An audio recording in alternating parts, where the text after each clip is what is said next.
My name is Nora Whitfield. No, that's not right yet. Let me start over, because that name didn't belong to me for most of this story. My name is Nora Ashford Cole, and I'm 34 years old. 9 years ago, my father introduced me to a room full of strangers as the one who didn't quite work out. He said it with a laugh, the kind that invites everyone else to laugh along so nobody has to feel bad about laughing at you. 300 people at my sister's rehearsal dinner laughed. I smiled and picked up my wine glass like it didn't land anywhere. What my father didn't know, what none of them knew, was that the groom's family had spent the last 4 months negotiating a logistics contract with a company they only knew as Northbridge Solutions. A company they'd never seen the owner of. A company that, as of that Friday night, controlled roughly 60% of their manufacturing supply chain. They didn't know the owner was sitting at table 12 in a rented blue dress, holding a wine glass she hadn't touched, being called a disappointment by her own father in front of the people whose family business she could end with one signature. Before I tell you what happened next, if you've ever been the quiet one in a family that only had room for one golden child, take a second and hit subscribe, but only if this actually means something to you. And drop a comment telling me where you're watching from tonight. I read every single one. Now let me take you back to where this actually started, because you can't understand what happened at that rehearsal dinner without understanding the 15 years that came before it. I grew up in Marion, Ohio, in a narrow 2-story house on Delaware Avenue with green shutters my mother repainted every spring whether they needed it or not. My father, Walter Cole, sold commercial insurance for a regional firm and measured his own worth in the size of his clients' policies. My mother, Diane, had been a schoolteacher before she married him and became, in practice, the full-time manager of my sister's life. Brooke is 2 years younger than me, and from the moment she was born, she was the easier child to love out loud. She was effortless in the way some people just are, quick with a joke, quick with a smile, the kind of pretty that made teachers remember her name on the first day of school. I was the older one. Steady. Quiet. Good at school in the unglamorous way, the kind of good that gets you a firm handshake instead of a parade. My parents weren't cruel people, not in the beginning. They were something harder to name and harder to fight. They were people who loved conditionally without ever admitting the condition existed. Here's an early memory that tells you everything. I was 11, Brooke was 9, and our town held a countywide spelling bee at the fairgrounds every October. I studied for 6 weeks. I made flashcards on index cards I bought with my own allowance.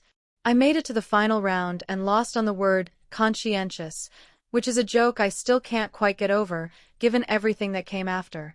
My parents came. They clapped.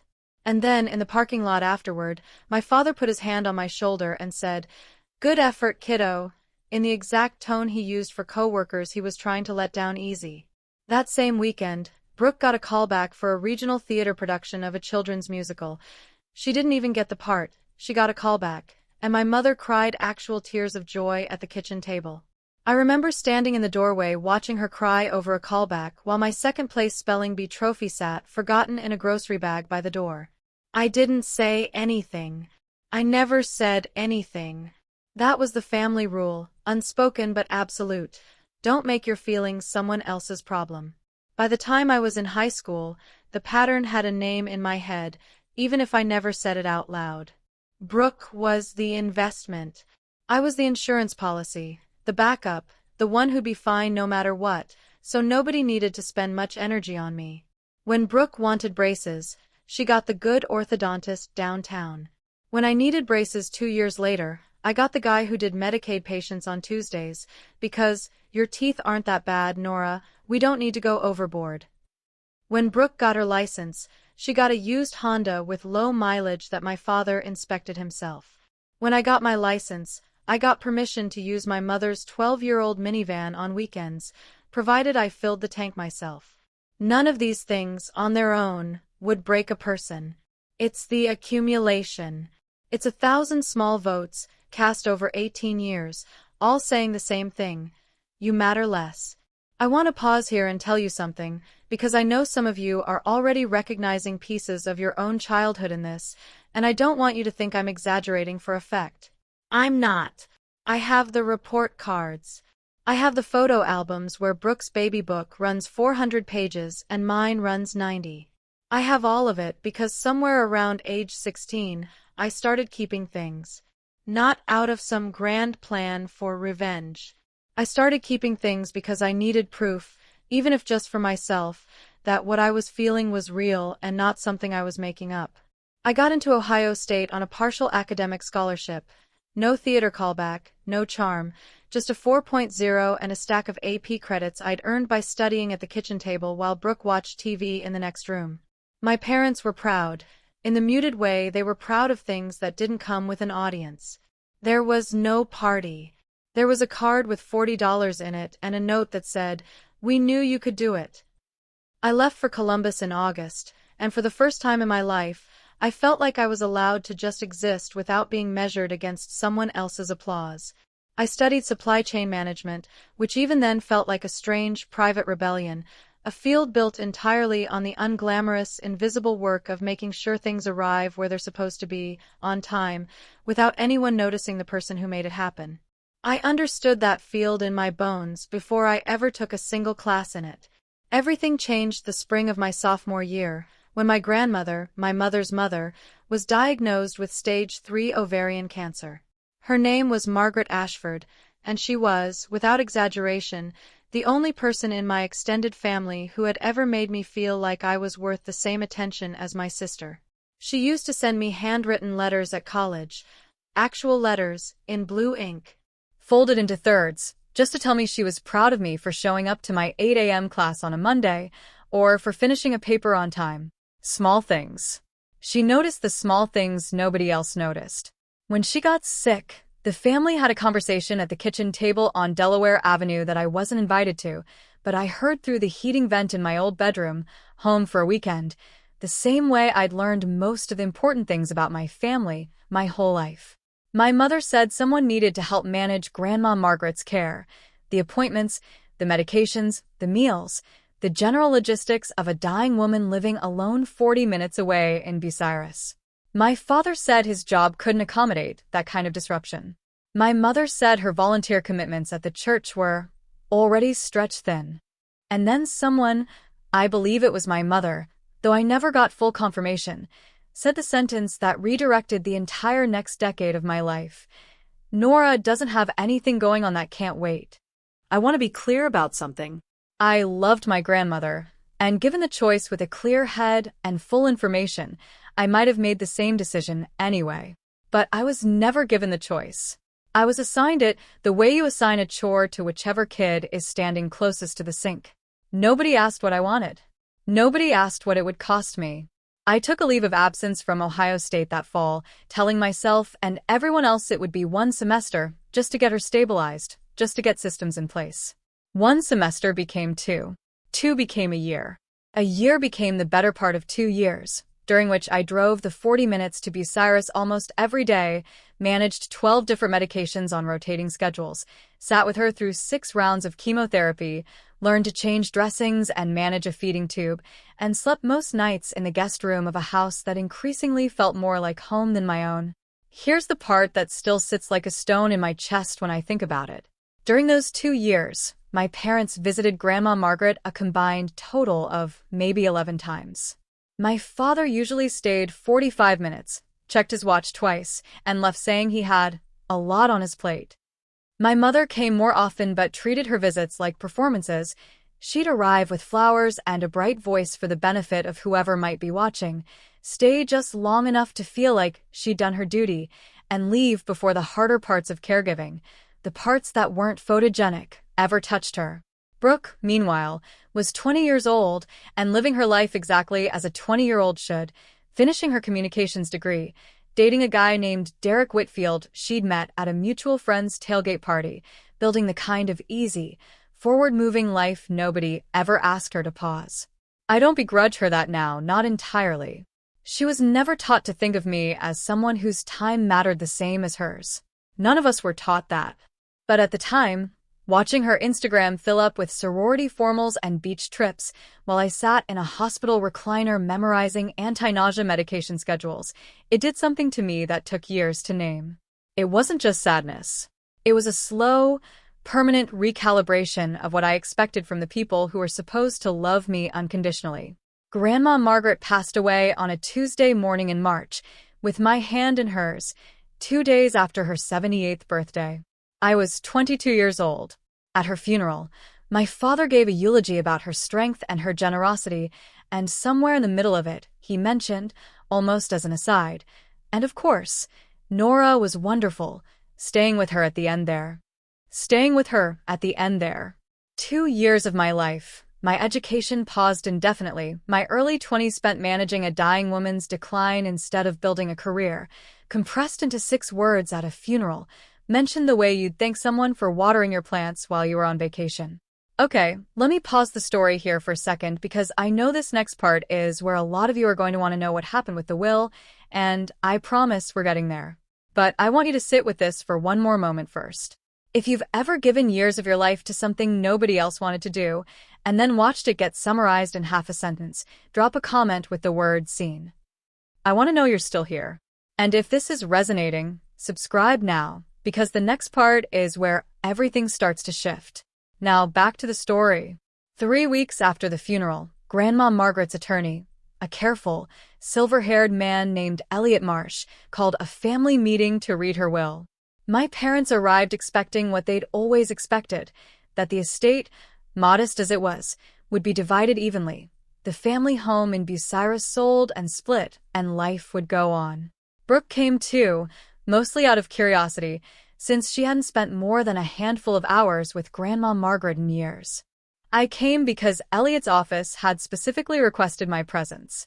What Grandma Margaret had actually left behind surprised everyone in that room, myself included. The house in Bucyrus, worth about $140,000, went to my parents, split with a small trust for Brooke's eventual use. Reasonable. Expected. Fine. But there was a second asset almost nobody in the family knew existed, a small, mostly dormant commercial property on the edge of Bucyrus's industrial corridor, a squat brick warehouse Grandma Margaret's late husband had used decades earlier for a modest freight forwarding business before he passed. It had been sitting there for years, generating a trickle of income from a single long-term tenant who used it for overflow storage. Along with the warehouse came roughly $60,000 in savings Grandma Margaret had quietly built from decades of frugal living and a small pension. All of it, the warehouse, the savings, and something Elliot called any associated business interests and goodwill therein, went to me. I remember my father's face in that moment better than I remember almost anything else from that year. It wasn't anger, not at first. It was confusion, the kind of confusion that comes right before someone decides to feel insulted instead of curious. "That doesn't make sense," he said. "Why would she leave the warehouse to Nora?" And Elliot, in the driest tone a lawyer has ever used in my presence, said, "Because Nora is the one who was there." My mother started crying, though I couldn't tell you even now whether it was grief for her mother or something closer to resentment dressed up as grief. Brooke just looked at me, and for one brief, honest second, I saw something on her face that might have been the first flicker of respect I'd ever gotten from her. It didn't last. By the car ride home, my father had already reframed the entire will as an oversight by a dying woman who wasn't thinking clearly at the end, and my mother had started referring to the inheritance within earshot as Nora's little windfall, a phrase she'd used for years afterward with a particular flatness that made it sound like an accusation. I want you to understand something about that warehouse because it becomes important later. It wasn't a golden ticket. It wasn't some magic inheritance that solved all my problems. It was a rundown 12,000 square foot brick building with a leaking roof, one aging tenant paying below market rent, and $60,000 that, after taxes and the first year of deferred maintenance, barely covered the basics. What it was, though, was mine. Completely, unambiguously, legally mine, in a family where nothing had ever been fully mine before. And that changed something in me that no amount of money ever could have. I went back to Ohio State that fall, 23 years old, 2 years behind my original graduating class, and finished my degree in supply chain management while managing the warehouse property on weekends and holidays. I found a new tenant willing to pay closer to market rate. I learned, through painful trial and error, how commercial leases worked, how property taxes worked, how to read a P&L statement without flinching. My family's response to all of this was a kind of polite disinterest that somehow felt worse than open hostility. At Thanksgiving that year, my father asked Brooke detailed questions about her new marketing internship for 20 minutes and asked me exactly one question about the warehouse thing before changing the subject to a football game. I stopped bringing it up. I stopped bringing most things up, actually. I learned to keep a second life running quietly underneath the one my family could see, because I'd figured out something important. The less they knew, the less they could diminish. I graduated in the spring, moved to Columbus permanently, and took an entry-level analyst job at a mid-sized logistics firm called Fenwick Distribution while I figured out what to do with the warehouse long-term. That job turned out to be the education I actually needed. Not the degree, but the 2 years I spent learning how regional freight networks actually functioned, where the inefficiencies lived, how small companies got squeezed by larger ones on shipping contracts they didn't understand. I was good at it. Genuinely, quietly good at it, in the way that never gets you promoted fast in a big company because you're not the one making noise in meetings. I watched, I learned, and I started sketching out on legal pads in my apartment at night what a smaller, smarter regional logistics consultancy could look like. One that specialized in exactly the kind of mid-sized manufacturing clients that bigger firms treated as an afterthought. At 26, I used the last of Grandma Margaret's savings, refinanced the warehouse, and took out a small business loan to found Northbridge Solutions, a name I picked specifically because it meant nothing about me, nothing about my family, nothing that could be traced back to Nora Cole from Marion, Ohio, if anyone ever went looking. I structured the company under my legal name, Nora Ashford Cole, using my grandmother's maiden name as my professional identity, Ashford, partly as a quiet tribute to her, and partly, I'll admit now, because some old instinct in me still wanted a layer of protection between my work and my family's opinions of it. I registered as N. Ashford on early filings and public listings. It wasn't a deep disguise. It wasn't meant to be. It was just enough distance that nobody in Marion, Ohio, scrolling through a local business journal, would immediately connect Ashford to Cole. I didn't tell my parents I'd started a company. I told them, when they asked, that I was doing some consulting work out of the warehouse. Technically true, deliberately small. The first 2 years nearly broke me. I worked out of a single converted office in the warehouse itself, took every client meeting myself, did my own bookkeeping until 2 a.m. more nights than I can count, and lived on a version of frugal that would have alarmed my mother if she'd ever bothered to ask. I remember one January where I turned the warehouse office heat down to 62 degrees and worked in a coat because I was 3 weeks from a payroll I couldn't quite make for my first 2 employees, and I made it barely because a mid-sized auto parts manufacturer in Lima signed a 3-year logistics optimization contract that saved them enough on freight costs in the first quarter alone to cover our entire fee. Word travels slowly, and then all at once in industries like this. By year 4, Northbridge had 11 employees and a client roster that stretched from central Ohio into western Pennsylvania. By year 7, we'd expanded into supply chain analytics software, built a small but excellent engineering team, and signed our first 8-figure annual contract with a regional food distribution company. By year 9, the year this story really turns, Northbridge Solutions had 43 employees, a client base worth protecting fiercely, and a reputation in the regional manufacturing world as the quiet, unglamorous company that made your supply chain problems disappear without ever putting its own name on a press release.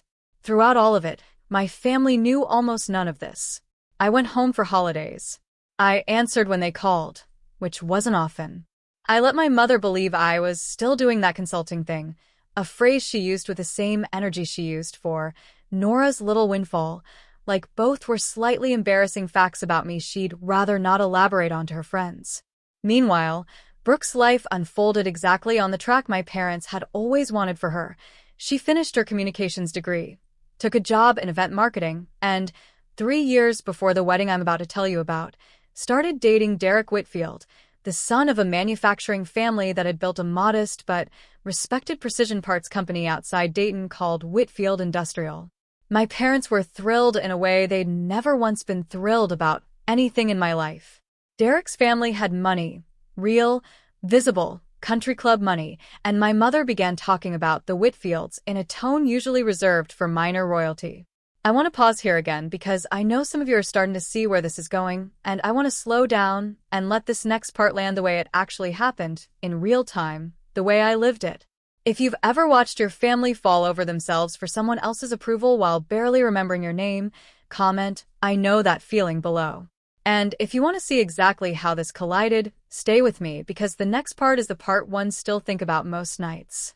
About 14 months before the wedding, Northbridge Solutions was approached, through completely ordinary business channels, by a regional manufacturers association looking to consolidate freight and logistics contracts for several mid-sized companies in the greater Dayton area.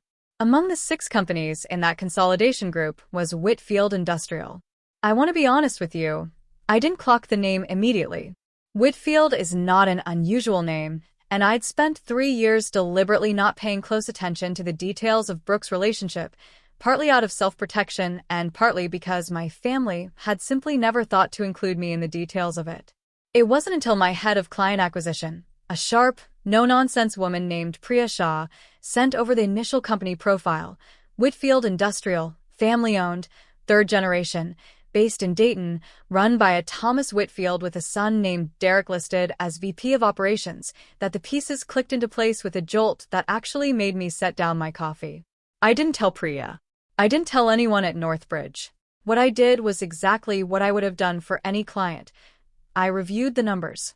And the numbers told a story that had nothing to do with my sister's engagement and everything to do with the fact that Whitfield Industrial, for all its country club polish, was quietly over-leveraged, running on shipping and freight contracts that were bleeding them nearly 11% above regional market rate through an outdated broker relationship nobody in their operations team had bothered to renegotiate in almost a decade. Derek, whatever his personal charms, had inherited a VP title without, from what our due diligence showed, the operational instincts to notice the company was hemorrhaging margin on something as fixable as freight logistics. Thomas Whitfield, the patriarch, was sharp but old school, deeply resistant to letting outside consultants near what he considered his operation, which was exactly why the contract had gone unaddressed for so long. Northbridge's proposal, if implemented, would save Whitfield Industrial an estimated $400,000 annually and streamline their entire regional distribution model. It was, on paper, one of the cleanest wins in our pipeline that year. I signed off on pursuing the contract under the Northbridge Solutions name, listed publicly, as always, under N. Ashford. I did not personally attend the first 3 rounds of negotiation. I sent Priya and our operations director, a steady, brilliant man named Marcus Webb, to handle the client-facing meetings, and I stayed in the background the way I usually did with our larger accounts, reviewing terms, setting strategy, staying invisible to the people actually signing the contracts. This wasn't unusual for us. I was rarely in the room for final signatures on deals this size. That was what I paid Priya and Marcus for. I told myself, and I still believe this was true, that I wasn't hiding from my sister's future in-laws so much as I was simply doing my job the way I always did it. But if I'm being fully honest with you, there was a part of me, a small, tired, protective part, that was relieved not to have to sit across a negotiating table from the family my mother had spent 3 years describing like they descended from Ohio nobility. The contract closed in the spring, 11 months before the wedding. Whitfield Industrial signed a 3-year logistics and freight optimization agreement with Northbridge Solutions, effective immediately, with an automatic renewal clause pending a satisfaction review at the 18-month mark. Thomas Whitfield, in the closing email Priya forwarded me, called it the best operational decision this company has made in 15 years. I remember reading that sentence at my desk, alone, late on a Thursday, and feeling something complicated. Pride, yes, real professional pride, but underneath it, something almost sad, a quiet ache at the absurdity of it. My own family's future in-laws were calling my company the best decision they'd made in 15 years, and my family still didn't know I ran anything more sophisticated than a warehouse with a couple of desks in it.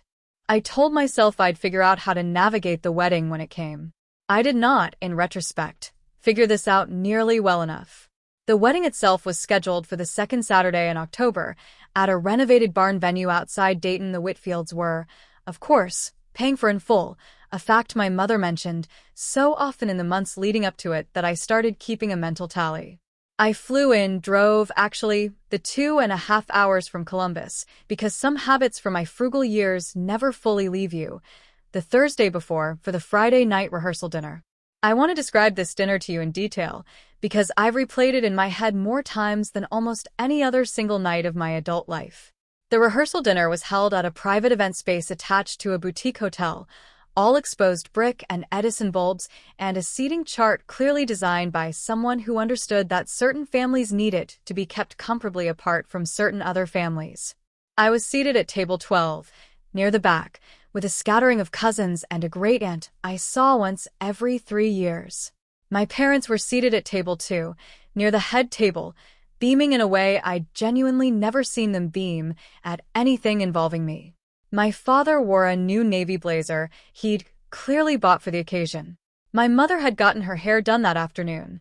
About 40 minutes into the dinner, after the salads had been cleared and before the entrees arrived, my father stood up with a glass of wine to make an informal toast, not the official one, which was reserved for later, but the kind of warm-up toast fathers of the bride like to give when they've had 2 glasses and want everyone to know how happy they are.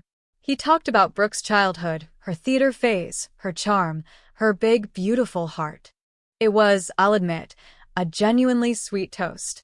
Then, near the end of it, gesturing broadly around the room, he said, "And I just want to say to the Whitfield family, thank you for welcoming our whole family into yours." He paused, scanning the tables, and his eyes landed on mine, table 12, near the back. "This is my other daughter, Nora," he said, raising his glass slightly in my direction. There was a beat of silence, the kind where you can feel a joke coming before it lands. "She's the one who didn't quite work out the way we planned, but hey, she showed up tonight, and that's something, right?" 300 people laughed. Not maliciously, most of them. It was the easy, reflexive laugh of a crowd that trusts the person telling the joke and doesn't examine it too closely. My mother laughed too, a hand pressed lightly to her chest, the universal gesture of a woman who finds her husband charmingly incorrigible. Brooke, seated at the head table in a blush pink dress, gave a small, embarrassed smile that I genuinely believe, even now, was more discomfort than cruelty. Brooke has never been a cruel person, exactly, just an oblivious one, raised inside a system that had never once required her to notice who it was built on top of. I sat at table 12 and smiled. The same smile I'd been perfecting since I was 11 years old at a spelling bee. The smile that says nothing landed when everything lands, every single time. Here's what nobody at that table knew, sitting 3 tables closer to the front, laughing along with my father's joke. Thomas Whitfield, patriarch of the family whose entire wedding was funding this party, whose company's operational future currently depended on a logistics optimization contract up for its 18-month renewal review in exactly 7 months, was seated close enough to have heard every word. And the woman he'd been calling, in emails to my company for the better part of a year, the sharpest operator we've worked with in a decade, the woman his own operations team referred to internally, with genuine respect, as N. Ashford, was sitting 11 feet away from him in a rented blue dress, being introduced to his entire extended family as the daughter who didn't quite work out. I want to pause the story here because I think this is the moment a lot of you have been waiting for, and I want to be honest about what I actually felt in that moment, because it wasn't triumph. Not yet. It was something quieter and older than that. It was the specific, familiar ache of being 15 years old again, standing in a doorway watching your mother cry over someone else's callback. If you've ever sat in a room and smiled through a joke that was actually a verdict on your entire worth, drop the word, table 12, in the comments. I promise you, I see every single one of them, and I want you to know you're not alone in that seat. Now, back to the story, because the next 48 hours are the part that changed everything. I didn't confront my father that night. I want to be clear about that because I know some of you are hoping for a dramatic scene right there at the rehearsal dinner, and that's not what happened, and honestly, that's not who I am. I finished my entree. I made small talk with the great-aunt about her garden. I hugged Brooke before I left and told her, truthfully, that she looked beautiful.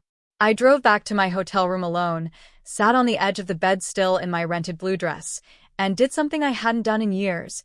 I let myself actually feel the full weight of it, instead of performing the smile that made everyone else comfortable.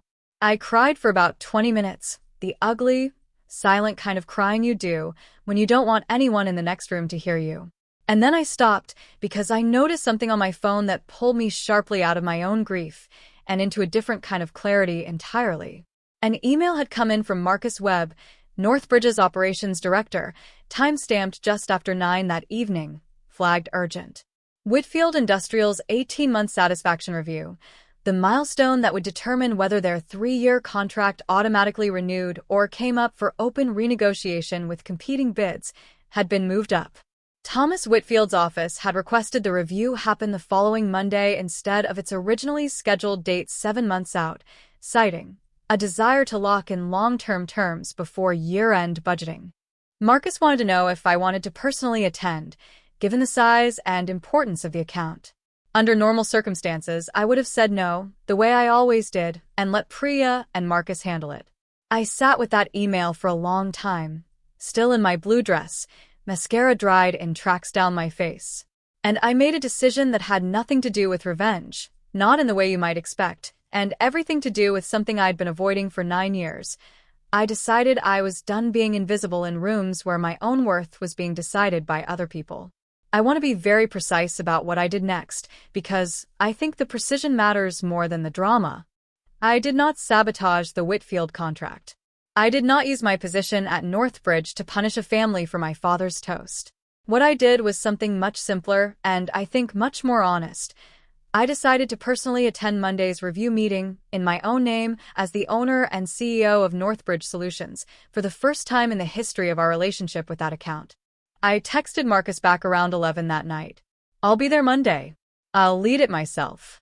The wedding happened on Saturday as planned, and I want to tell you honestly that I was fully present for it in the way that mattered.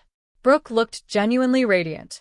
She cried during her vows, real tears, and for one unguarded moment during the ceremony, I let myself simply be happy for my sister, separate from every complicated feeling I had about the family that raised us both so differently. I danced at the reception. I toasted her properly when it was my turn, a short, warm toast about her resilience and her laugh, and I meant every word of it. My father found me near the dessert table around 10 that night, 3 drinks deep, and clapped me on the shoulder in the easy, oblivious way he always had. Good speech, kiddo, he said, the same tone from the spelling bee parking lot, 23 years later, word for word, like time hadn't moved at all in that particular pocket of his understanding of me. I said thank you. I didn't tell him what Monday was going to be. Some things you don't explain in advance. Some things you simply let happen and let the truth do the explaining for you. Monday morning, I drove to Dayton in a charcoal suit I'd bought specifically for board meetings, hair pulled back, no rented dress, no table 12. Whitfield Industrial's headquarters was a low, handsome brick building on the edge of an industrial park, the Whitfield name in brushed steel letters above the entrance. I walked in at 9:58 for a 10 a.m. meeting, and I want you to understand that up until that exact moment, I still had a choice. I could have sent Marcus in alone, kept my name off the room the way I always had, and let this contract renew or not renew without ever revealing who I actually was. I chose not to. I gave my name at the front desk, Nora Ashford, Northbridge Solutions, and watched the receptionist's eyes flick briefly to a photograph on the wall behind her, a framed announcement, I'd later learn, from Brooke and Derek's engagement party 11 months earlier, featuring both families. I don't know if she made the connection in that moment. I don't think it mattered either way. I was shown into a large conference room with a wall of windows overlooking the parking lot, where Thomas Whitfield sat at the head of a long table alongside 2 of his senior operations managers, and, seated near the far end, wearing a suit and an expression of mild, wedding hangover fatigue, Derek Whitfield, my new brother-in-law, 48 hours married, back at work already, because that was apparently how his family did things. Marcus and Priya were already seated, having flown in early to prep. When I walked in, there was a strange, suspended half-second where I watched 3 separate people in that room recalculate everything they thought they knew, in real time, on their faces. Thomas Whitfield stood first, extending his hand with the automatic courtesy of a man who's shaken thousands of hands in his life, and said, "You must be Ms. Ashford. We're so glad you decided to join us personally. This account means a great deal to us." And then his eyes did the thing I'd watched happen in slow motion. They moved from my face to some internal filing cabinet of memory, to a wedding, to a rehearsal dinner, to a joke about a daughter who didn't quite work out, to a woman at table 12 in a blue dress. His hand, already extended, hesitated for just a fraction of a second before completing the shake. "Nora," he said, slower now, and I watched the exact moment the two versions of me, the invisible daughter and the CEO he'd been emailing for a year, collided in his understanding. "Nora Cole, you're Brooke's sister." "I am," I said, and I kept my voice exactly as level as I would have for any client in the world. "And I'm also the owner of Northbridge Solutions." I don't usually attend account reviews personally, but given the timeline change, I wanted to be here for this one. Derek, at the far end of the table, had gone very still. I could see him doing the math too. The math of a company that had, according to our most recent risk assessment, roughly 42% of its total freight and logistics operations now routed through a system I owned and controlled. The math of an 18-month satisfaction review that had, until that exact moment, been a formality he'd expected to breeze through on his way to a bigger promotion his father had been dangling in front of him for months. I want to pause here one more time, because I know this is the moment you've been waiting for, and I want to describe it honestly rather than dramatically, because the truth of that room was quieter and stranger than anything I could have scripted. Nobody gasped. Nobody stood up and pointed. Thomas Whitfield, to his credit, was a professional first and a father-in-law second, and he sat back down and said, with genuine, careful diplomacy, "Well, this is unexpected. I think we should probably proceed with the meeting as planned, and perhaps talk after." And that's exactly what we did. If you're waiting for me to tell you I burned the contract to the ground out of spite, I need you to hear me clearly right now. That is not what happened, and it's not who I choose to be, then or now. Comment, not revenge, just truth, below if you want to see exactly how I actually handled it, because the way I handled it is the part of the story I'm proudest of. The meeting proceeded, professionally, for the better part of 90 minutes. I let Marcus and Priya present the 18-month performance data, which was, frankly, excellent. An 11% reduction in freight costs against their previous contract, a documented improvement in on-time delivery rates, 0 missed shipments in the entire period. Thomas Whitfield, watching his own numbers on a screen, asked sharp, good questions, the questions of a man who genuinely respected the operational work regardless of whose family it was attached to. Derek asked almost nothing. He sat at the far end of the table with the particular pallor of a man realizing, in real time, that his family's operational stability rested substantially on the goodwill of a woman his own father-in-law had publicly humiliated for nights earlier. At the end of the presentation, I spoke for the first time at length. I told them, honestly, that Northbridge stood behind every number in that report and would be glad to continue the partnership on its existing terms or renegotiate in good faith if they had concerns. I told them this was, and would remain, a business decision, separate entirely from family matters. And then, because I believed it was the only honest thing left to say, I added one more sentence, directed not at Thomas but quietly, evenly, toward Derek. I'd also like it noted, for anyone who's wondering, that Northbridge doesn't do special treatment in either direction. Not favors and not punishment. You'll be judged the same way every client is judged, on the numbers. I watched Derek's shoulders drop half an inch, the specific relief of a man who'd spent 90 minutes bracing for something that never came. Thomas Whitfield asked to speak with me privately after the meeting adjourned. We stood in his office, a broad, wood-paneled room that smelled faintly of cedar and old coffee, and he closed the door behind us with the careful deliberateness of a man about to say something he'd been rehearsing.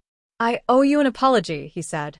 "Not for the contract. The contract stands on its own merits, and frankly, your team has been better than anyone we've worked with in 15 years. I mean for Friday night." He rubbed the back of his neck, uncomfortable in a way I hadn't expected from him. "I heard what your father said. I didn't say anything at the time because it wasn't my place, and I didn't yet know who you were to us professionally. But I want you to know, I noticed. And it didn't sit right with me even before I knew the rest of it. I told him he didn't owe me an apology for something my own father said, and I meant that. But I also told him something I hadn't planned to say, something that came out of me with more honesty than I usually allow myself with clients. My family has never really seen what I do, I said.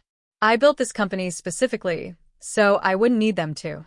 I'd appreciate it if this stayed between us, at least for now, not because I'm ashamed of it, but because I want to be the one who decides when and how they find out, if they find out at all. Thomas nodded, slowly, and said something I've held on to since. Some of the best operators I've ever met built their whole careers in rooms nobody from home ever walked into. There's no shame in that. There might even be something to be said for it. I drove back to Columbus that afternoon with the windows down, cool October air moving through the car, and I felt something I hadn't felt in longer than I could easily remember. Not triumph, not even relief exactly, but something closer to solidity. Like a foundation had finally finished setting under a house I'd been building for 9 years without ever quite trusting it would hold. Here's where I need to pause the story one more time, because I know some of you are wondering how this actually got back to my family since I told Thomas Whitfield I wanted to control that myself. And the truth is, I didn't get the chance to control it the way I'd planned, because Derek did something 4 days later that took the decision out of my hands entirely. If you've ever had a secret you were carefully protecting get exposed not by an enemy but by someone trying clumsily to fix things, comment I know exactly how that goes. And stick around, because this next part is the part where the whole family finally had to sit in a room together and look at what they'd built. The following Wednesday, Derek called Brooke from his office, still shaken, apparently, from the entire ordeal, and told her everything, that Nora, the sister who didn't quite work out, owned a company that controlled nearly half his family's manufacturing operations, that she'd walked into that boardroom in a suit that cost more than his father's, and handled the entire meeting with a composure his own father had called, in Derek's exact retelling to Brooke, the most impressive thing I've seen from a business owner in a decade. Brooke, to her credit, and I want to give her real credit here because what she did next surprised me, didn't call me to confront me or demand explanations. She called our mother. I found out what was said in that call only secondhand, months later, from Brooke herself, in a much calmer conversation. But the short version is this. My mother's first reaction, upon learning that her older daughter owned a multi-million-dollar logistics company, was not pride. It was panic, a very specific, very familiar kind of panic, the panic of someone realizing the story they'd told themselves and everyone else for years had just been proven false in front of the one family whose opinion she'd spent 3 years desperately courting. Her second reaction, once the panic settled, was something closer to opportunism, though I don't think she'd ever describe it that way herself. She called me on Thursday morning, 4 days after the boardroom, her voice bright and strange in a way I didn't immediately recognize. Nora, honey, she said. Why didn't you tell us? We could have. This is wonderful. Truly wonderful. Your father and I are so proud. I let a silence sit on the line for a moment, long enough that she filled it herself. Actually, she continued, I was thinking your father's been having some trouble at the firm, some restructuring, nothing serious, but it might be worth him having a conversation with you about, opportunities. And Brooke mentioned Derek's company might be looking to expand their vendor relationships even further, and I thought, well, who better to? I want you to notice what happened in that sentence, because it's the entire shape of my family compressed into 40 seconds. For days after learning I ran a company worth more than every asset our family had ever collectively owned, my mother's first substantive move was not an apology. It was not even genuine curiosity about the 9 years of my life she'd missed entirely. It was a request, dressed up as pride, but structurally, unmistakably a request for access. For favors. For the same quiet extraction of value from me that had defined my entire childhood, just wearing a nicer outfit this time. I told her, gently but clearly, that Northbridge's business relationships were handled through standard professional channels, the same as any client, and that I wasn't in a position to create special arrangements for family. There was a pause on the line, and then her voice cooled by several careful degrees. Well, she said, I suppose success changes people. I didn't argue with her. I've learned over the years that some sentences aren't actually questions, and they don't require an answer, only a witness. My father called 2 days after that. He didn't apologize for the toast, not directly. I want to be honest about that because I think it matters. What he said instead was, I heard about your company. That's really something, Nora. You should have told us.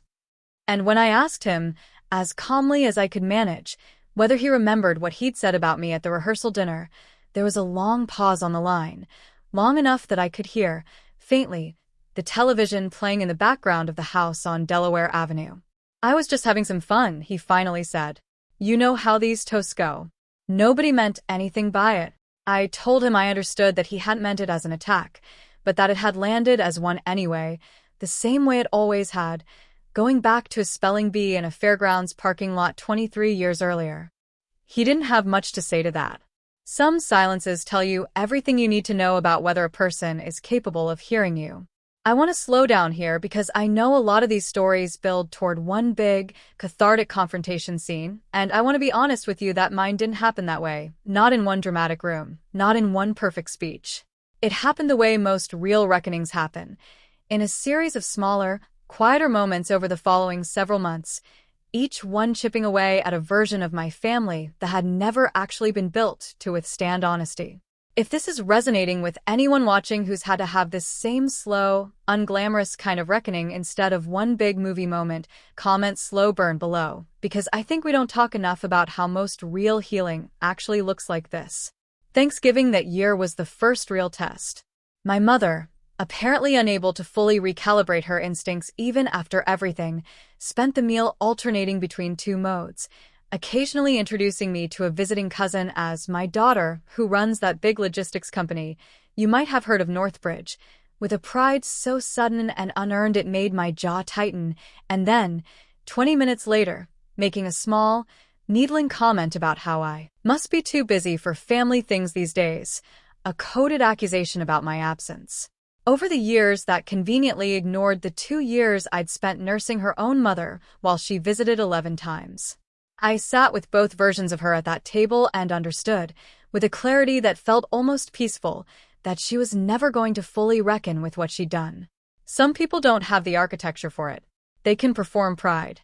They can perform hurt. What they can't do is hold both the truth of what happened and their own role in it at the same time, because doing so would require dismantling an entire self-image they've spent decades protecting.